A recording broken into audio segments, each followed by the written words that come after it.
So let's go to our fam, Jim Holness. And the question is, do you have any additional preparation recommendations in regards to the energy surrounding March 22nd? Absolutely. Like what I've been doing is that this year is all the wires, all the chips. Everything is on this year for me. I'm not looking at 2023 right now. I'm looking at 2022 as being the most impacting year ever. And what I'm doing is I'm just staying on point. I'm staying clear. I'm not getting distracted, and I'm staying out of the patterns.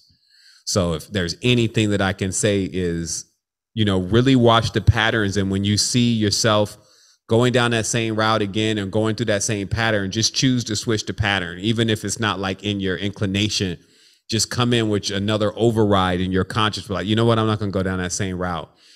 Because just like any full moon, or on the new moon now, right now is where it all starts. You're getting off to a really good start. It starts right around new moon and everything kind of builds. So it's not like something that you just do that one day. It's something that you're doing that leads up to that point. I also like to personally, because when you're on point, synchronicity really takes you through the process. So it's not something that you really have to try hard to do. Like, I'm just gonna, set up some mega ritual for the next 22 days. Will you benefit? Yeah, for sure. I mean, you'll be even more on point. But I'm also not saying that you gotta, how can I put this, that you gotta like over obsess on this and like try to figure out how you're gonna do all these things before the 22nd. It should be a real natural flow with what you have going on, with you being mindful of what you are setting yourself up for. So if you can imagine, if you were to meet your significant other, the energy that is, if you have things that you want to accomplish in life and you feel like something is missing from that, beside, money and these kind of things that you could think of the surface levels, but the real energy, I just need this. That's your mate. So whatever you would perceive that mate would like or would attract that mate, then you need to be on point now. So this is very similar to, let's say, in the male's world, we may see a woman that we like. Maybe we meet her at the job. She just starts working there. So this is the first day. So then the courtship process happens. This is the best word, courtship, where you're literally really watching what you're doing, because you don't want to send off the wrong signals and messages that could decrease your ability to be able to engage with this person on a deeper level. So you're looking at March 22nd like that. And you're looking at these days leading up to it, to where if you find yourself in the energy and the vibration that this energy that you're expecting to attract will be turned off by, then you already know that you're in that same pattern that's like a big turnoff to the energy that's progressive for you. Other times you may think it's haphazard, like to even try to fix this or to do anything about it.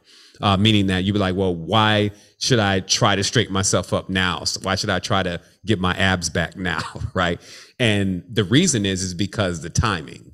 Time is everything in this space, because it maps the vectors. So we march forward, like today, we marched first.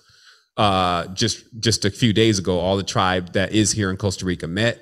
That was how we began things. The next day was the new moon. Now we're here on March 4th. So we're marching forward. We're here broadcasting on YouTube to the rest of the tribe and everything. We got the crescendo of the message. Hopefully, there's a little fragmentations earlier, but there was the crescendo of this. So this is how things are beginning. So all you have to do is just maintain the momentum, right? And remove the obstacles and things from your path that will try to rob the energy or try to make the times insignificant, or dedicate the energy of the time to something else that does not serve you. Hence why they're cooking up the big warfare right now, because it's the big distraction. But as we know, every time these are not the same years, we're getting closer and closer to something. That's why the numerical synchronicities are registering as they are. So this March 22nd choosing of the Easter will really be like no other.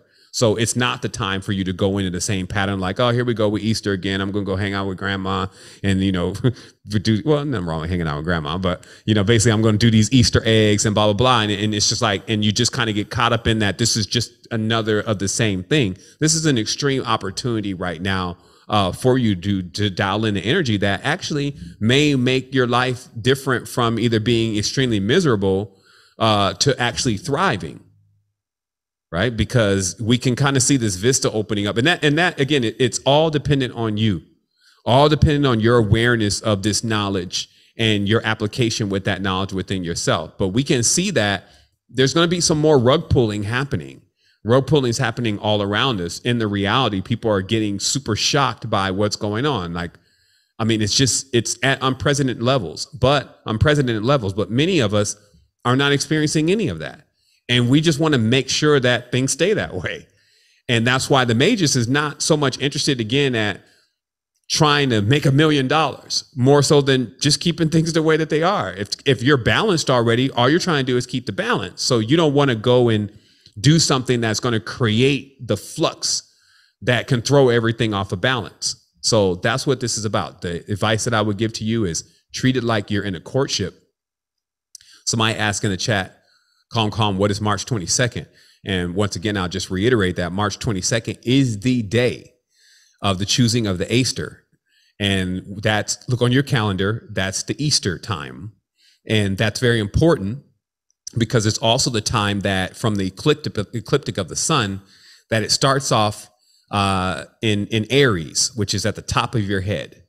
And then from there, it runs through its course or its anu or cycle through the rest of your body. But this one, though, is going to be a little bit different than all the other ones because we're at such a high magnitude and intensity. So it does mean that if you did have some pretty far-fetched Hail Mary style goals, that this is actually the energy that would be necessary to do it. Just as a lot of folks are going to get wrecked on this energy because it's so strong and so potent, it's not really playing with us. And that's also what the brother was saying earlier about, his Kundalini experience. You get into Kundalini and it's pretty serious because it's a grandparent. You know how when you're around your grandparents, everybody's like super serious. So it's the same thing. Like the closer you get to the truth, it gets really serious in the space. And then you start learning how to adapt that maturity and you take on the mantle. So, this is that preparation process for it is, do designate the seriousness around certain times like what we're in. Because after all, flesh-eating viruses, parasites, pandemics and warfare and war wars and all that kind of stuff are indicators, right? Versus if we're boiling frogs, we don't really see that as different than any other time. And these are very different times. So I trust that makes it very clear on why we should be on point and stay on point as we go forward.